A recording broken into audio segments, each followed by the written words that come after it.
Hi, this is Ed from Exotic Blanks.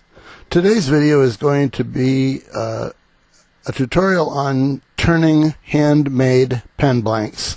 Obviously, they're not that much different from commercial pen blanks, but some things that I've learned over the years that will help you so that you don't blow up blanks. Follow along, and I think you'll see the logic of each of the things that are slightly different from normal procedures.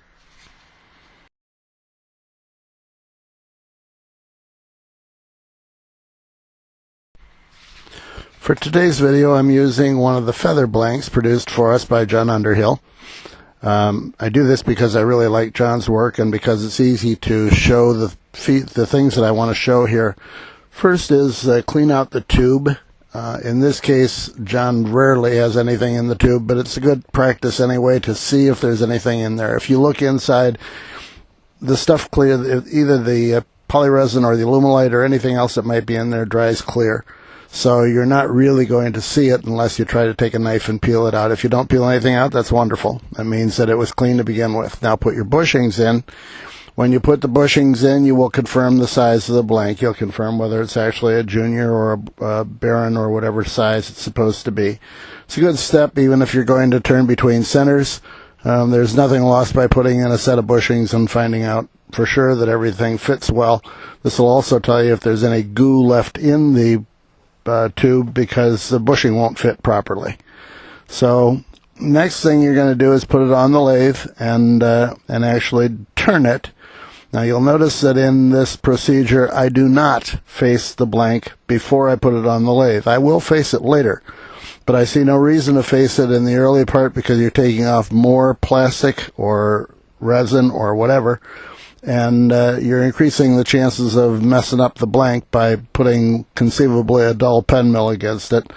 It just doesn't seem to me that there's any good logic to that, so I don't do it at the beginning.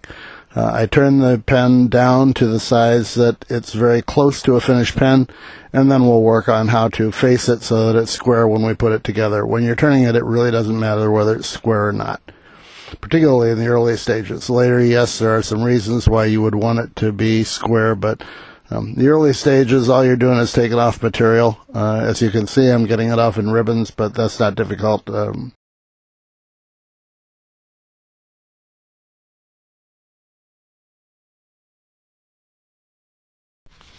We're going to have a couple of minutes of turning here, so I'm going to take the opportunity to talk a little bit about sanding, and sanding particularly handmade blanks, or more specifically blanks with anything wrapped around the tube.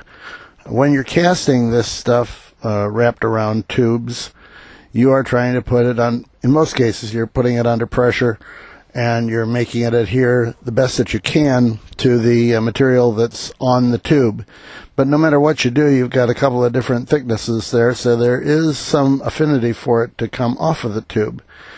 In my opinion, there's no reason in the world why you need to introduce any kind of moisture into your turning process. If you use wet sanding and the water comes down through the side of the bushing and into the end of the pen, you are likely to see separation, or at least you're increasing your odds of seeing separation. There's really no reason why you need to do any kind of wet sanding. Returning to the video, it's time to face the blanks at this point. That is to take off the extra that's at the ends of the blank. Each of the ends has got a section there that's clear resin. That has to come off and get us back to the length of the brass tube.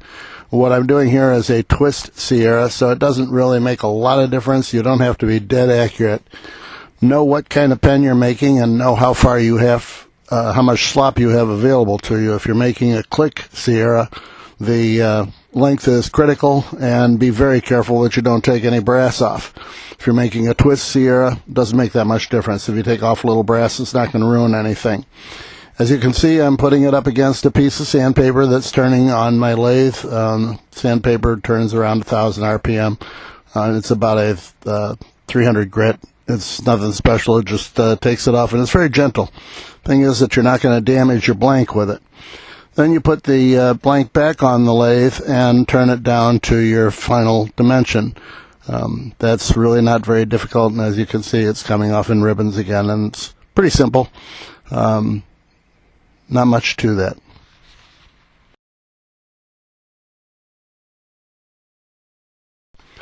To continue the thought on wet sanding, I've also been asked about putting CA on the ends of the blank to seal them. That isn't necessarily a bad idea. I don't do it, but that doesn't mean I'm opposed to it. It makes sense to take that blank and put thin CA on the two ends, particularly if you're concerned that when you turn, if you're not real gentle, the force that you're putting on the outside, the resin, can make an attempt to make the resin slip on whatever it is you're turning. In other words, if you've got a snakeskin inside there, the resin will attempt to slip off of that snakeskin if you're putting enough pressure on the resin.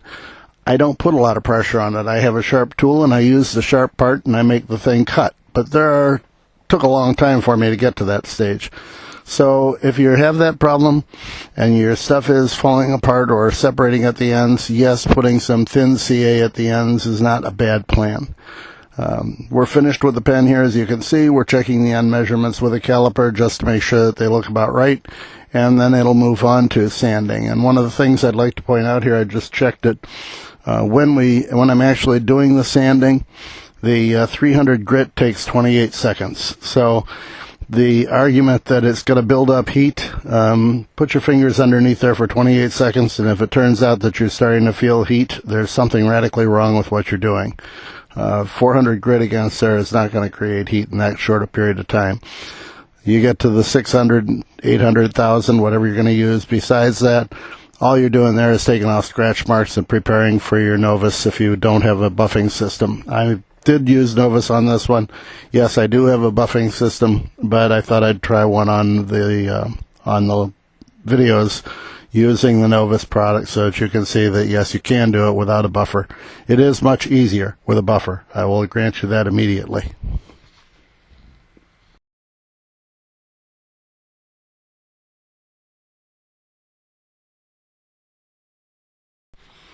So we're in the final stages here, and you can see that the pen is turning into the blank is turning into a nice looking pen.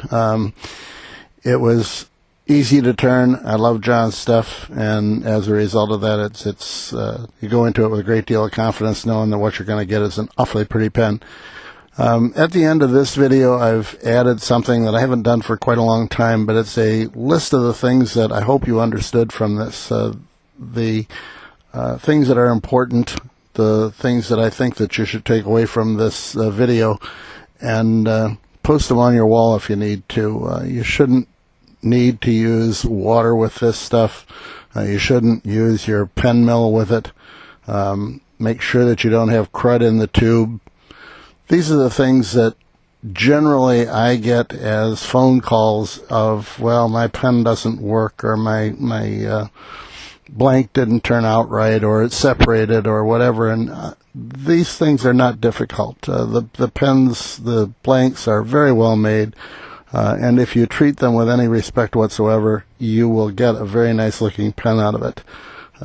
But remember that the guys who make these things put a lot of time and effort into it. These blanks take, in some cases, half hour, 45 minutes for the feathers to be laid down properly, and then it takes time to cast it, and it takes pressure pots, and it takes all the rest of that stuff. So when you come back and say, well, I think I should get credit for a blank, I have to look at it as the guy who made it did everything he was supposed to. What did you do to screw it up? So please try to take some of this in heart, and hopefully we'll all be happier. I don't get a lot of complaints about these blanks anyway, but I really hope that I have helped you to make the blank a very easy pen to make. Thanks for watching. This is Ed from Exotic Blanks. Bye now.